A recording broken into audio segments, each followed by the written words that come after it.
Hello विद्यार्थी जी, क्या हाल है। स्वागत है आपका यशवंत एकेडमी चैनल पे। ये लेक्चर आपका होने वाला है RRB group D exam paper.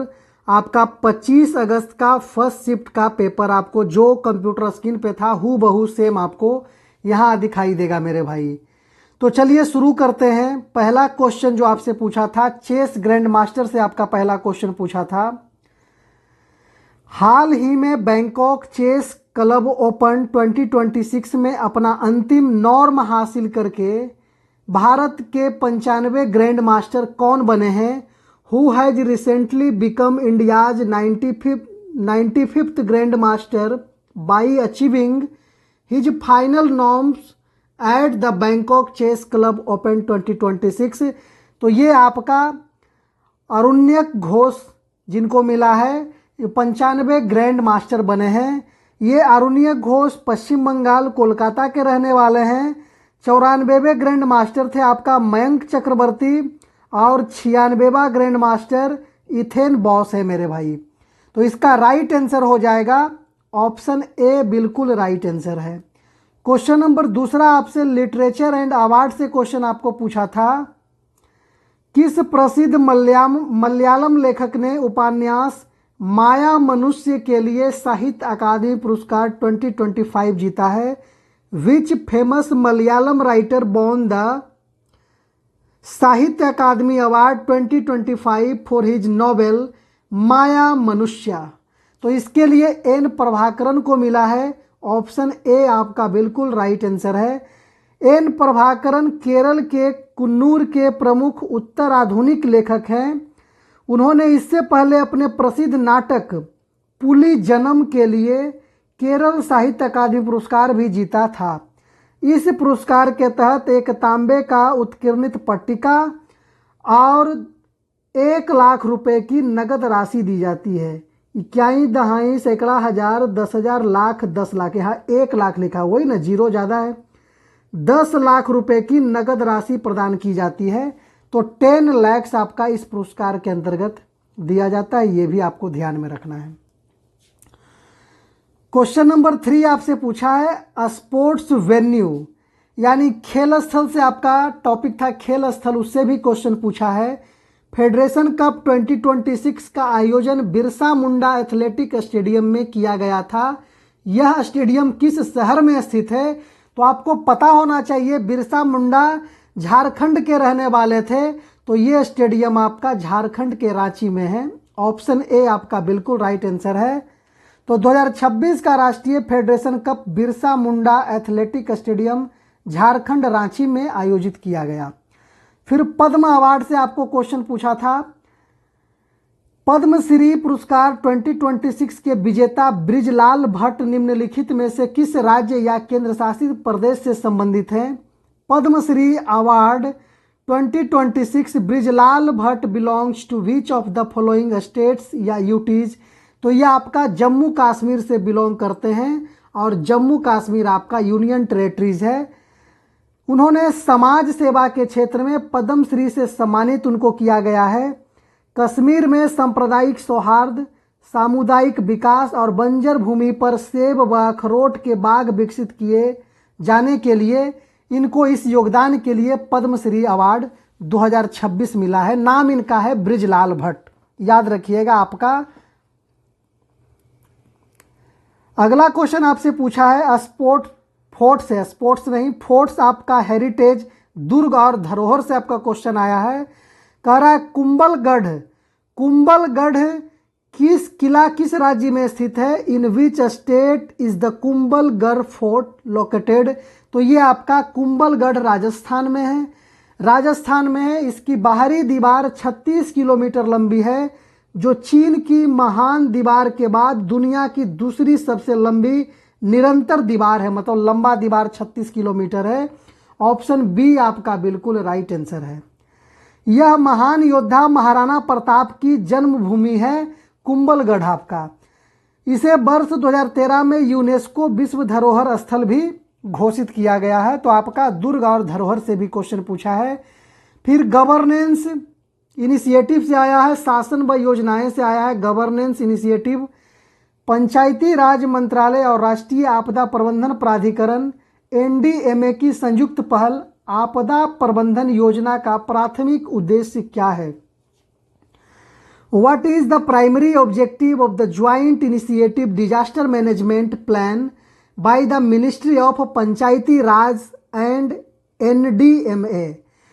तो इसका आपदा प्रबंधन का प्राथमिक उद्देश्य है ग्राम पंचायत योजना में आपदा प्रबंधन को एकीकृत करके जमीनी स्तर पर आपदा लचीलापन विकसित करना। ऑप्शन ए आपका बिल्कुल राइट आंसर है। इसके तहत प्रत्येक भारतीय गांव में ग्राम आपदा प्रबंधन योजना बनाने के लिए प्रोत्साहित किया जाता है। ग्राम पंचायतों को आपदा तैयारी, शमन और राहत कार्यों के लिए सक्षम बनाने के लिए ये पहल शुरू करी गई है। तो इसका राइट आंसर ऑप्शन ए है। क्वेश्चन नंबर 7 आपसे पूछा है, क्रिकेट रिकॉर्ड से आपका क्वेश्चन आया है। अंतर्राष्ट्रीय T20 क्रिकेट के इतिहास में 200 T20 मैच खेलने वाले पहले खिलाड़ी पुरुष या महिला में से कौन बने हैं? Who has become the first player male और female in international T20 history to play 200 T20 matches? तो यह आपका हरमनप्रीत कौर बनी है जो अपने क्रिकेट इतिहास में 200 T20 मैच खेलने का एक रिकॉर्ड भी कायम करी है। ऑप्शन ए आपका बिल्कुल राइट आंसर है। उन्होंने दक्षिण अफ्रीका के खिलाफ मैच के दौरान अपना 200वां जो है T20 मैच खेला। वे 150 T20 आई मैच खेलने वाले भी पहली खिलाड़ी थी और 200 मैच भी खेलने वाली पहली खिलाड़ी बन गई है। T20 आई में शतक बनाने वाले पहली भारतीय महिला क्रिकेटर भी हरमनप्रीत कौर ही बनी हैं। तो ये इस चीज़ को भी ध्यान रखिएगा। यहाँ से क्वेश्चन भी आपका आया था। फिर बैडमिंटन से भी क्वेश्चन आया था। स्पोर्ट्स से तो क्वेश्चन 1-2 आ ही जाता है मेरे भाई हर परीक्षा में। ऐसा नहीं है कि बस आरआरबी में, रेलवे में, NTPC, group D, SSC, CGL, CHSL, CPO, MTS, Delhi police, आपका स्पोर्ट्स से 1 और 2 क्वेश्चन आ ही जाना है। तो बैडमिंटन से भी क्वेश्चन आपका आया था। थाईलैंड ओपन 2026 बैडमिंटन टूर्नामेंट में पुरुष एकल मेंस सिंगल्स का खिताब किसने जीता? Who won the men's singles title at the Thailand open 2026 badminton tournament? तो ये आपका एंडर्स एंटोनसेन ने जीता है। ऑप्शन ए आपका बिल्कुल राइट आंसर है। यह डेनमार्क के स्टार बैडमिंटन खिलाड़ी हैं। फाइनल में थाईलैंड के कुनलाबूत बितिद सार्न को हराकर यह खिताब जीता है। थाईलैंड के हैं कुनलाबूत बितिद सार्न। ऐसा नाम है कि लग रहा है कि दरियाई घोड़ा का नाम है मेरे भाई। विदित सार्न, समझ रहे हैं ना? हॉर्न लग जाता तो सींग वाला फिर हो जाता। विदेश का नाम ही ऐसा है। तो इसका राइट आंसर ऑप्शन ए हो जाएगा। क्वेश्चन नंबर 9 आपसे इन्वायरमेंट से भी क्वेश्चन आया है। विश्व पर्यावरण दिवस 2026 के वैश्विक समारोह की मेजबानी किस देश ने की है?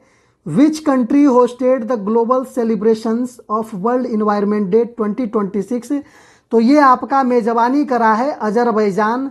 ऑप्शन सी आपका बिल्कुल राइट आंसर है। समारोह का आयोजन अजरबैजान की राजधानी बाकू में किया गया है।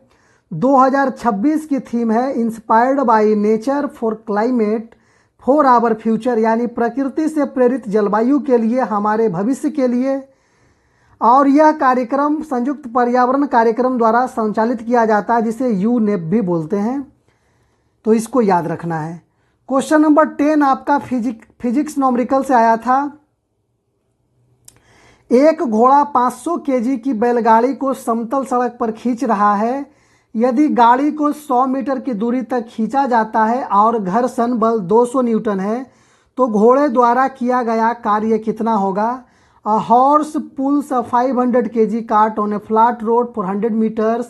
If friction force is 200 Newton, find the work done by the horse. तो इसका राइट आंसर हो जाएगा 20,000 जूल इसका वर्क डन आ जाएगा मेरे भाई। ऑप्शन बी आपका बिल्कुल राइट आंसर है। वर्क बराबर W बराबर होता है फोर्स मल्टीप्लाई डिस्प्लेसमेंट।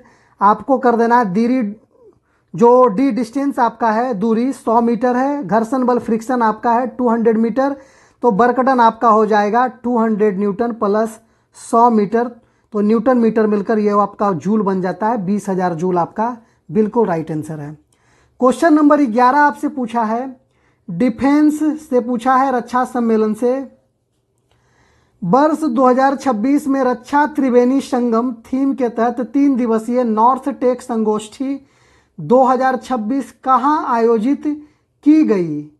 तो ये आपका है, where was the third day north tech Symposium 2026 held in May 2026 under the theme Raksha Triveni Sangam. तो ये आपका संगम उंगम आ जाएगा तो प्रयागराज उत्तर प्रदेश, आपका वाराणसी पहुंच जाना है मेरे भाई। ऑप्शन ए बिल्कुल राइट आंसर है। इसका उद्घाटन रक्षा मंत्री राजनाथ सिंह द्वारा 4 मई 2026 को किया गया। आयोजन भारतीय सेना के उत्तरी कमान, मध्य कमान और SIDM द्वारा संयुक्त रूप से किया गया। तो इसका राइट आंसर ऑप्शन ए हो जाएगा। फिर आपका स्टेट इलेक्शन से भी चुनाव आया है, क्वेश्चन आया है। 2026 के केरल विधानसभा चुनाव में कौन सा संगठन सबसे बड़ा बहुमत हासिल करके उभरा? तो इसका राइट आंसर हो जाएगा UDF, यानी यूनाइटेड डेमोक्रेटिक फ्रंट। इन्होंने केरल विधानसभा में सबसे बड़ा बहुमत हासिल करके सामने आया। ऑप्शन ए आपका बिल्कुल राइट आंसर हो जाएगा। इसका हिंदी है संयुक्त लोकतांत्रिक मोर्चा। केरल में विधानसभा की कुल सीटें 140 सीट है। कांग्रेस के नेतृत्व वाले UDF ने 97 सीटें जीतकर पूर्ण बहुमत हासिल किया। सत्तारूढ़ LDF को केवल 35 सीटें प्राप्त हुई। तो इसका राइट आंसर ऑप्शन ए बिल्कुल सही है। क्वेश्चन नंबर 13 आपका केमिस्ट्री से क्वेश्चन पूछा है, निम्नलिखित में से किस तत्व का परमाणु क्रमांक यानी एटॉमिक नंबर सबसे अधिक है? सोडियम का है, ऑक्सीजन का है, सल्फर का है, क्लोरीन का है। तो इसका राइट आंसर हो जाएगा क्लोरीन का 17 है, नाइट्रोजन का 7 और आपका सल्फर का 16, ऑक्सीजन का 8, तो क्लोरीन का 17 है। तो सबसे ज़्यादा आपका ये डी ऑप्शन बिल्कुल सही है, क्लोरीन 17। अगला क्वेश्चन आपका डिफेंस और मिसाइल से पूछा था, रक्षा प्रौद्योगिकी से क्वेश्चन आपका आया था। DRDO द्वारा सफलतापूर्वक परीक्षण किया गया ULPGM V3 किस प्रकार की मिसाइल प्रणाली है? What type of missile system is the ULPGM V3 successfully tested by DRDO? तो ये आपका ड्रोन है, UAV से प्रक्षेपित हवा से सतह और हवा से हवा में मार करने वाली यह मिसाइल है। ऑप्शन ए आपका बिल्कुल राइट आंसर है। यह दागो और भूल जाओ तकनीक पे भी आधारित है, तो इसको भी याद रखना है, फायर एंड फॉरगेट। ये सब क्वेश्चन मेरे भाई, ये सब क्वेश्चन आपका रिपीटेड है, पिछले कई शिफ्टों में ये सब क्वेश्चन पूछा है। बस पूछने का तरीका और अंदाज थोड़ा अलग है, लेकिन दागो और भूल जाओ, फायर एंड फॉरगेट तकनीक पर आधारित आपका ये सब मैंने पढ़ा दिया है, करा दिया है मेरे भाई। क्वेश्चन आ गया है जो मैंने आपको सेशन में कराया भी है। अगला क्वेश्चन आपका हिस्ट्री बुक अवार्ड से पूछा है, पुस्तक एवं पुरस्कार से। पुस्तक the golden road how ancient India transform the world के लिए 2026 का मार्क लिल्टन हिस्ट्री प्राइज किसे दिया गया है? Who was awarded the 2026 Mark Lynton history prize for the book the golden road के लिए मिला है, विलियम डेलरिम्पल को मिला है। ऑप्शन ए आपका बिल्कुल राइट आंसर है। प्रसिद्ध इतिहासकार विलियम डेलरिम्पल की इनकी पुस्तक द गोल्डन रोड के लिए 2026 का मार्क लिल्टन हिस्ट्री प्राइज प्रदान किया गया है। तो इसका राइट आंसर ऑप्शन सी बिल्कुल सही है। क्वेश्चन नंबर 16 आपका ज्योग्राफी से क्वेश्चन आया है, एशिया और दुनिया का सबसे व्यस्त बंदरगाह यानी पोर्ट कौन सा है? Which is the busiest port in Asia and the world? तो यह आपका संघाई बंदरगाह है, पोर्ट ऑफ संघाई बिल्कुल राइट आंसर है। ये आपका चाइना में है, ये आपका चाइना में है मेरे भाई।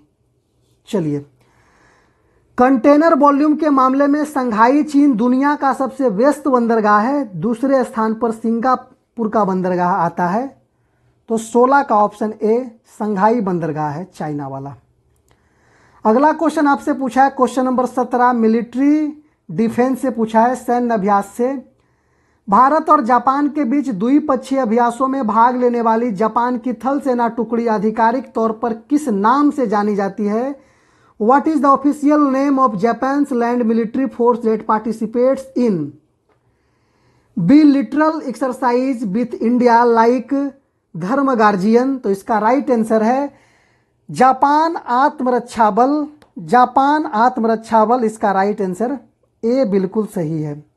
भारत और जापान के बीच प्रमुख युद्धाभ्यास धर्म गार्जियन, वीर गार्जियन और जी मैक्स है।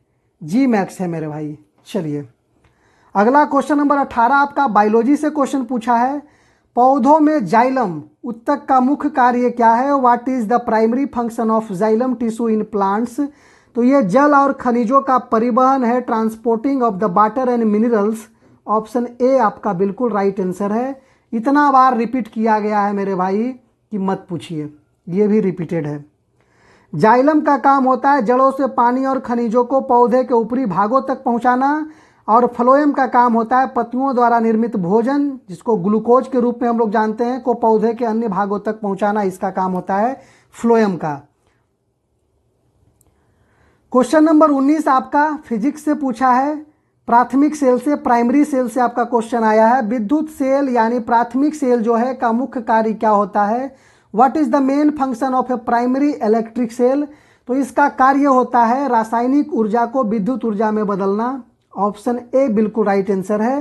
प्राथमिक सेल वे सेल होते हैं जिन्हें पुनः चार्ज नहीं किया जा सकता, उदाहरण जिसको शुष्क सेल के रूप में जाना जाता है। ऑप्शन ए बिल्कुल राइट आंसर है।